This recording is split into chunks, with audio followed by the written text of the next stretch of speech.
এই জুমার দিনের মর্যাদাটা আল্লাহ তাআলা সর্বপ্রথম ইহুদিদের দিতে চেয়েছেন। কাদেরকে?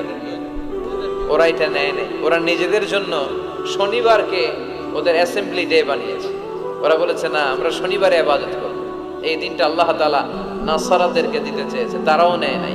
তারা রবিবারকে তাদের ইবাদতের দিন হিসেবে চুজ করেছে। অবশেষে আল্লাহ তাআলা আমাদেরকে এই দিনটা দিতে চাইলেন, আমরা কোনো কথা ছাড়াই গ্রহণ করলাম আর ধন্য হয়ে গেলাম। জুমার দিনটা আমাদের দিন, গাদান মানে তারপরের দিন শনিবার হচ্ছে ইহুদিদের জন্য, আর রবিবার হচ্ছে খ্রিস্টানদের জন্য। আর আমাদেরকে জুমার দিন দিয়ে খুশি হয়ে গেলেন কে? আবার বিশ্বনবী বললেন, জুমার দিনটা এমন দিন, এই দিনে আল্লাহর পক্ষ থেকে বিশেষ ফেরেশতারা মসজিদের সবগুলো দরজার মধ্যে দাঁড়িয়ে যায় এবং জুমার নামাজের আগ দিয়ে খতিব সাহেব আসার আগ পর্যন্ত লিখতে বসে যায়। কে কে মসজিদে ঢুকে নামগুলো তারা কাউন্ট করে, এন্ট্রি করে। সর্বপ্রথম জুমার সালাত আদায়ের জন্য যে